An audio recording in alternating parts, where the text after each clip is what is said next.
Hello students, today we will learn about the various features and the work procedure of Microsoft Access 2010. So what is Microsoft Access 2010?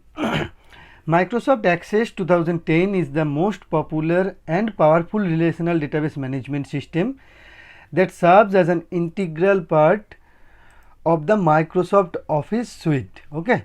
So as you all know what Microsoft Office suite is, Microsoft Office suite is the software packages of Microsoft itself that is having various applications like Excel, PowerPoint, Access, etc.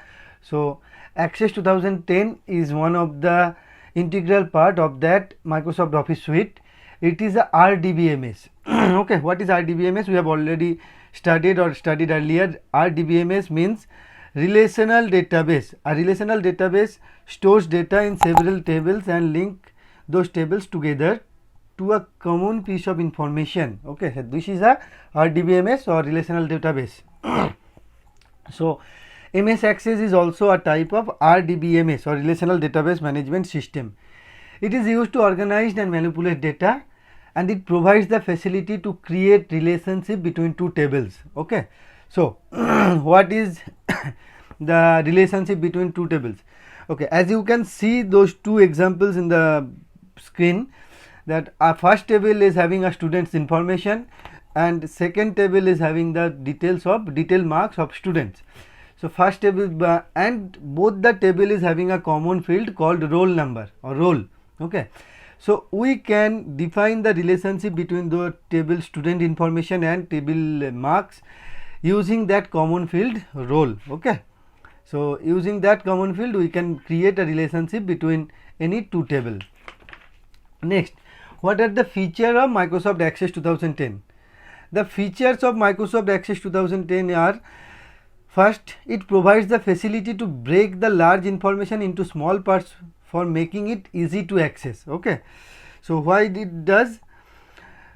Access automatically breaks large data or large information into smaller parts. Okay, why?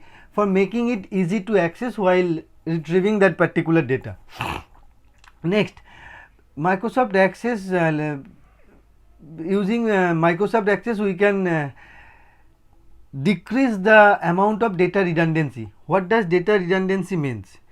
Data redundancy means duplication of data. Okay, so when we are using the Microsoft Access 2010, we ensures that the duplication of data gets decreased. Okay, next is it increases the speed, efficiency and flexibility while searching and accessing the information. So what does MS Access do? MS Access increases the speed, efficiency and flexibility of searching the data and accessing that particular data or the information. Next is MS Access provides the facility to create forms to enter the required information in the respective fields. So MS Access imports a new feature called forms. Using forms we can enter the required information or the data into that particular field or into the respective fields. Okay. Next, number 5, Access provides the feature called report, and using report we can the user can present the data in a meaningful and summarized manner. So what does this report do? Report actually allows the user to present the data in a meaningful and summarized manner. So these are the main features of Microsoft Access 2010. Next thing is components of MS Access 2010. As the screen you can see, these are the components of MS Access. You can see in the screen. There are title bar, quick access toolbar, ribbon, file tab, normal tabs, object tab, group, navigation pane, navigation buttons, work area, status bar, view buttons, etc. These are the components of MS Access 2010. So now let's study about the components in detail. First one is title bar. The title bar is located at the top of the window and it displays the name of the current database. Okay, so what does the title bar do? Title bar displays the name of the current database. Next is Quick access toolbar. What does this quick access toolbar do? Quick access toolbar is present at the top left corner of the access window and contains frequently used command buttons. By default, it has 3 buttons like save, undo and redo. So quick access toolbar provides 3 most commonly used buttons or most commonly used command buttons like save, undo and redo. You can customize that quick access toolbar also. Next is ribbon.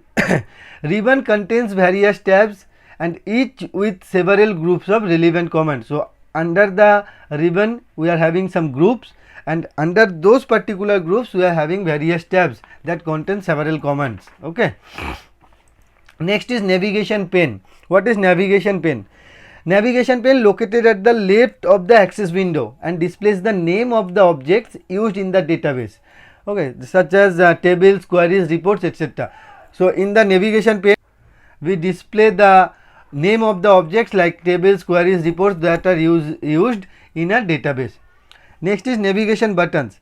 These buttons helps to navigate through the records. Okay, so using the navigation buttons we can navigate through the records like up, scrolling up, scrolling down, moving to left, moving to right, all those things. And the navigation buttons also display the current record number in an object. Okay, so it is also a work of navigation buttons. Next is object tabs. The object tabs, what is object tabs? The opened objects of database appears in these tabs. So in the object tabs we can see the opened object of a database.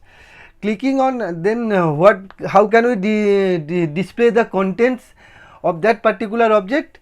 We have to simply click on any tab and then it will display the contents in the work area. Okay, so clicking on any tab will display the contents in the work area. And last one is status bar. Status bar is located at the bottom of the window.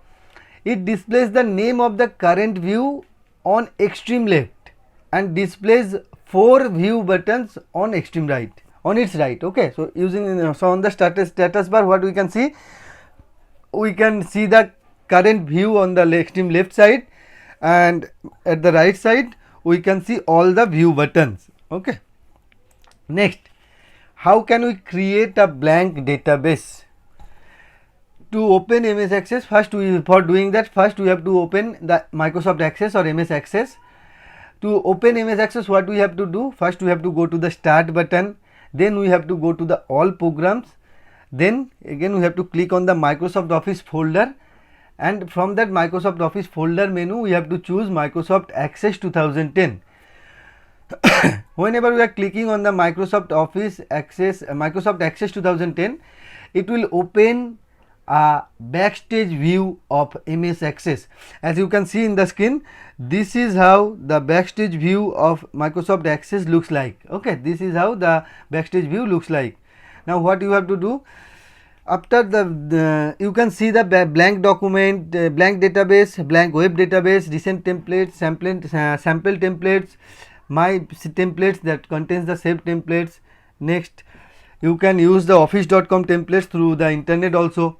So these are all the types of templates available in the backstage view. So after opening the backstage view, what we have to do, we can see the blank database option is selected by default under the available templates or section. So whenever the backstage view opens, we can see that the blank database option is selected by default under the available templates section.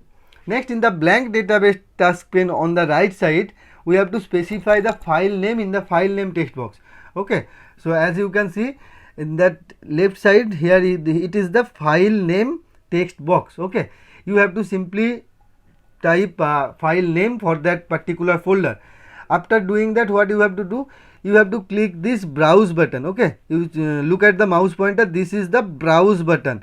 So you have to click on this browse button to change the storage location. Okay, so if you want to change the default storage location, you have to simply click on this browse button and then you have to click on the create button below that browse button. Okay, so whenever you are clicking on the create button, a new database will be created with an empty table named table 1. Okay, So the default name of an empty table or a new table is table 1. Okay. This is how we can create a blank database. Next, how can we save a database? To save a database, we have to click on File tab, then we have to click on the Save Database as option. Whenever we are clicking on Save Database as option, the Save As dialog box will appear.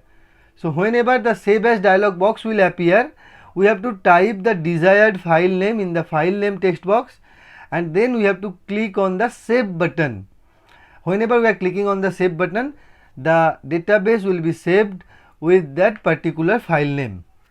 Now, how can we open an existing database? To open an existing database, what we have to do? We have to open the Microsoft Access 2010.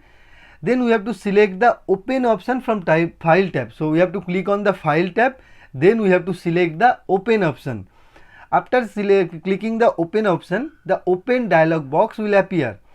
Whenever this Open dialog box will appear, we have to browse for the folder where from where we want to open the file, and then we have to select the desired file and we have to click on OK button. After selecting the desired file, we have to click on the OK button. Whenever we are clicking on the OK button, that selected file will be opened in database. Okay. Next is closing MS Access 2010. How can we close MS Access 2010? To close the current database, what we have to do? We have to click on the Close Database option in the File tab. So click on File tab and then Close Database option. Then we have to again click on the Close Database option to close the current database.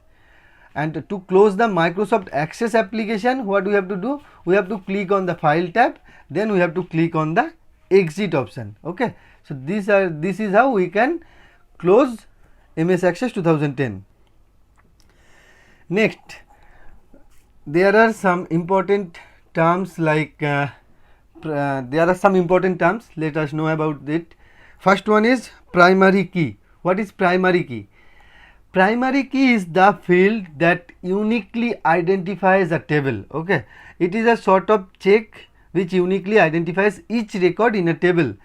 Okay, and next one is composite key.